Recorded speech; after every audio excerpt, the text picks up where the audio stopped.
everybody, Dark Cosmic here, back with another astrology related video. The full moon is in Pisces, we are in Virgo season. I tend to take a break when we are in Virgo season, to be honest. And I know I have been posting a lot of videos, but I decided for this full moon in Pisces, I have a few things that I would like to share, a few things that I think might help some people in terms of astrology. Maybe my point of view can help you, but right now the full moon being in Virgo is the energy of reality. It is the energy of things that you can actually hold and get a grasp in reality, not just things that are not just thoughts alone, because Virgo is ruled by Mercury, and Mercury also rules Gemini, but Gemini is more thought-based. It's more in the air. It's an air sign, so it's more thought-based, meaning it's thoughts that haven't become reality, but they can still be proven, but they just haven't fully realized themselves into reality. Whereas Virgo is the actual realization of that, because it's Earth, so it became matter.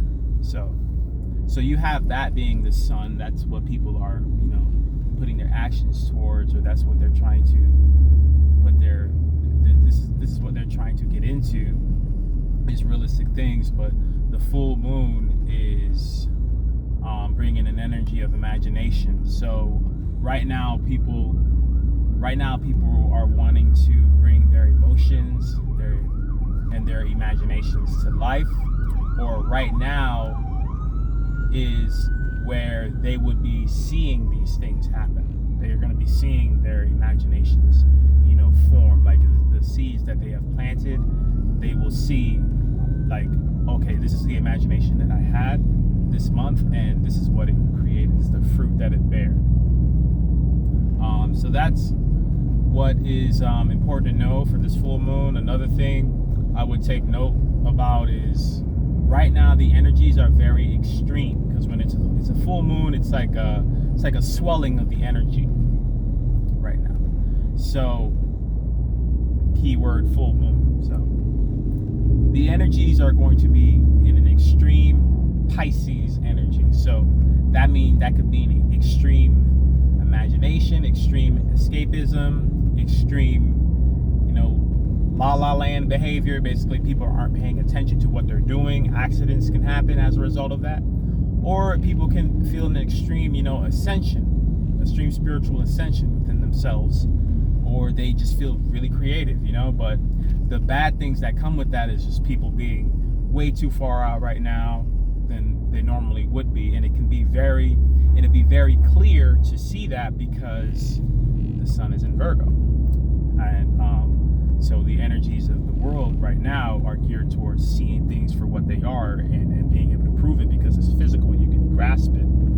So that's just something to take note of around this time. The second thing I want to talk about is cusp signs.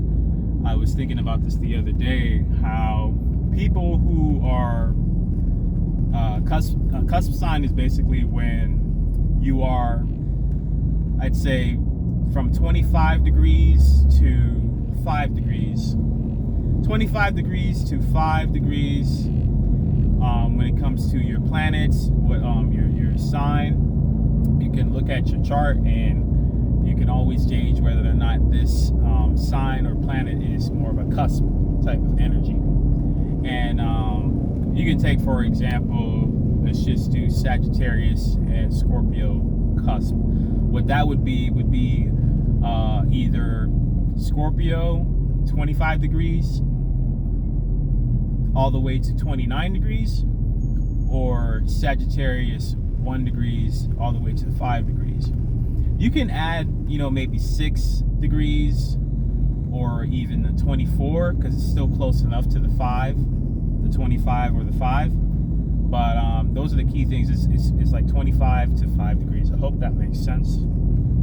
But people that are cusp signs, they often encounter a lot of contradicting things in their lives, because they might get fooled into thinking that they are one way when they really are supposed to be combining the energies. So they might, like, let's say for example, if you are a Scorpio, Sagittarius, Cusp type of energy, you might experience situations where you feel like you want to be extreme like a Sagittarius and fun loving, you know, and push your boundaries, but at the same time you also have a need to be reclusive and regenerative and kind of more of an absorbing energy rather than an expanding energy like Scorpio.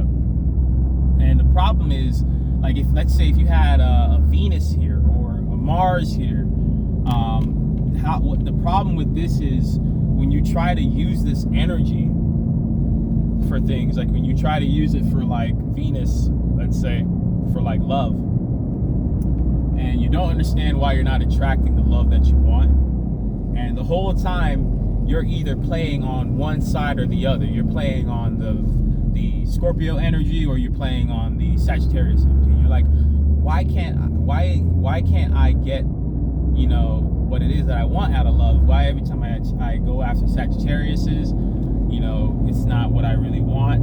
And then why is it that whenever I go after Scorpio, it's not really what I want? Because the truth is, you need the in-between energy. You need the mixture.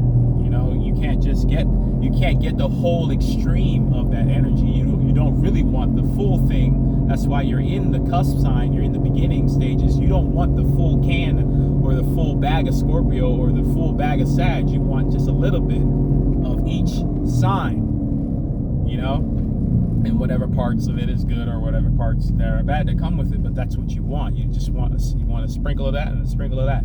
And I think if a lot of cusp sign people that are very cuspy in their charts, if they focused on that, they'd be a lot happier, because they'd realize, you know, when they look at something, they don't have to take it for face value. If it says like if it says things like, oh, your Venus is in Sagittarius but it's cuspy, then you would know that you might have to look at either the Capricorn section, if it's cusping on the Capricorn side, or the Scorpio section as well, and try to mix those energies to make sure that you are getting the most out of that. Make sure that you aren't getting lost and confused with what you really want out of life. So I hope that helps somebody.